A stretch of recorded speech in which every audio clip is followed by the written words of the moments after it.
करते हैं प्रकाश के लिए। प्रकाश क्या है यहाँ पर? प्रकाश ऊर्जा का एक वह स्रोत है। प्रकाश ऊर्जा का वह स्रोत है जो हमारी आंखों पर दृष्टि संवेदना उत्पन्न करता है। प्रकाश ऊर्जा वह स्रोत है जो हमारी आंखों पर दृष्टि संवेदना उत्पन्न करता है, जिसकी सहायता से हमें वस्तुएं क्या करती हैं, दिखाई देती हैं।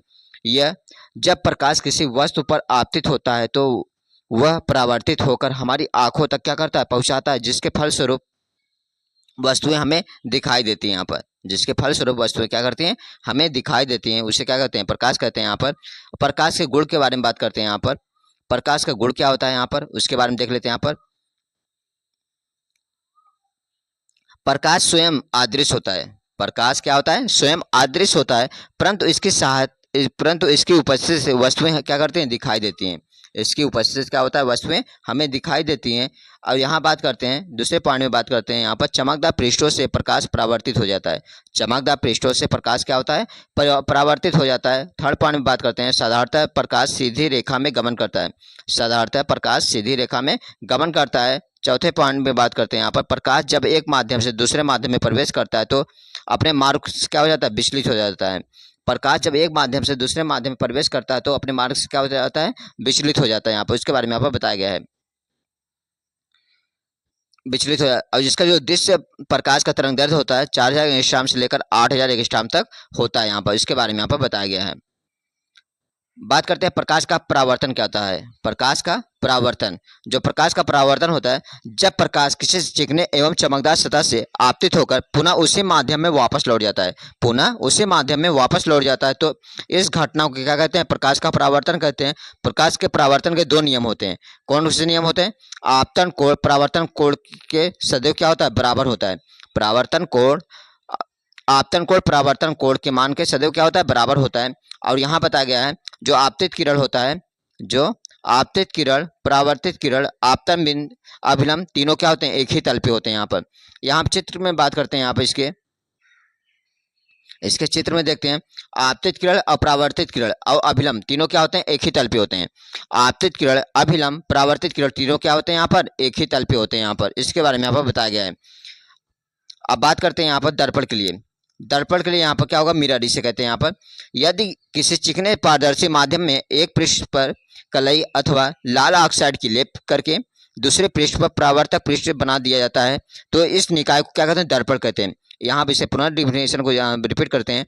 यदि किसी चिकने पारदर्शी माध्यम में एक पृष्ठ पर कलई अथवा लाल ऑक्साइड का लेप करके दूसरे पृष्ठ को परावर्तक पृष्ठ बना दिया जाता है तो इस निकाय को क्या कहते हैं, दर्पण कहलाता है। यहाँ पर दर्पण कहलाता है। दर्पण को उनकी आकृति के अनुसार दो भागों में बांटा गया है। दो भागों में बांटा गया है। कौन कौन से हैं? समतल दर्पण। अब बात करते हैं समतल दर्पण होता है क्या, इसके बारे में इसका डिफिनेशन देखते हैं। यहाँ पर ऐसा दर्पण जिनका परावर्तक पृष्ठ समतल होता है उसे क्या कहते हैं, समतल दर्पण कहते हैं। ऐसा दर्पण जिनका परावर्तक पृष्ठ क्या होता है, समतल होता है, उसे क्या कहते हैं, समतल दर्पण कहते हैं। यहाँ पर अब यहाँ बात करते हैं गोली दर्पण क्या होता है।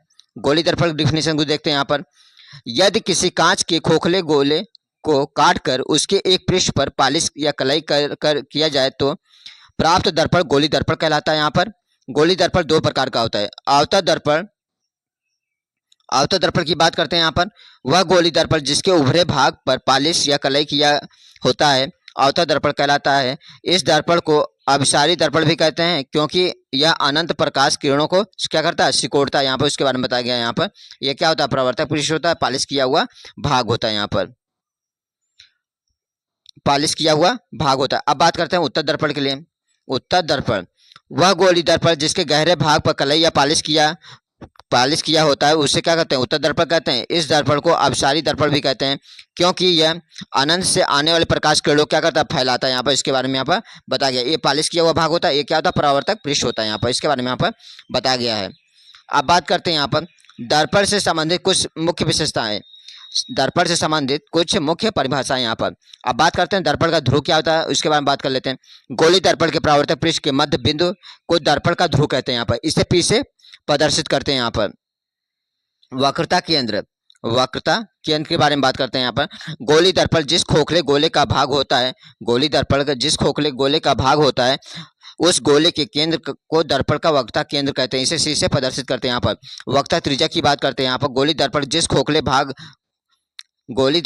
खोखले गोले का भाग होता है उस गोले को त्रिज्या को गोले की वक्ता त्रिज्या कहते हैं, इसे आर से प्रदर्शित करते हैं। यहाँ पर वक्ता त्रिज्या क्या करते हैं, आर से प्रदर्शित करते हैं। गोली दर्पण के जिस खोखले गोले का भाग होता है उस गोले की त्रिज्या को गोले की वक्ता त्रिज्या कहते हैं, इसे आर से क्या करते हैं, व्यक्त करते हैं। यहाँ पर मुख्य अक्ष क्या होता है, यहाँ पर गोली दर्पण के ध्रुव पी तथा वक्ता केंद्र सी को मिलाने वाली रेखा को क्या कहते हैं, मुख्य अक्ष कहते हैं। यहाँ पर गोली दर्पण का ध्रुव तथा वक्ता केंद्र सी को मिलाने वाली रेखा क्या कहते हैं, मुख्य अक्ष कहते हैं। यहाँ पर मुख्य फोकस क्या होता है उसके बारे में बात कर लेते हैं। यहाँ पर गोली दर्पण का मुख्य अक्ष के समांतर आने वाली प्रकाश किरणें गोली दर्पण से परावर्तन के पश्चात मुख्य अक्ष के जिस बिंदु पर मिलती हैं या मिलती हुई प्रतीत होती हैं उस बिंदु को दर्पण का मुख्य फोकस कहते हैं, इसे एफ से प्रदर्शित करते हैं। यहाँ पर प्रदर्शित किया जाता है। यहाँ पर मुख्य फोकस क्या होता है, यहाँ पर इसके बारे में बात कर लेते हैं। यहाँ पर गोली दर्पण का मुख्य अक्ष के समांतर आने वाली प्रकाश किरणें गोली दर्पण से परावर्तन के पश्चात मुख्य अक्ष के जिस बिंदु पर मिलती हुई प्रतीत होती हैं उस बिंदु पर मुख्य फोकस कहते हैं। यहाँ पर इसे एफ से प्रदर्शित करते हैं। यहाँ पर इसके बारे में बताया गया है।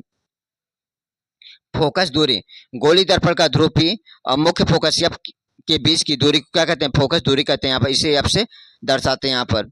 यहाँ पर बात करते हैं समांत किरणें उपक्षी किरणें क्या होती है। यहाँ पर दर्पण के मध्य भाग आपतित किरणें और सीमांत किरणें कहलाती हैं यहाँ पर, तथा दर्पण के किनारों पर भाग पर आपतित किरणें अपक्षयी किरणें कहलाती हैं। यहाँ पर उसके बारे में यहाँ पर बताया गया है।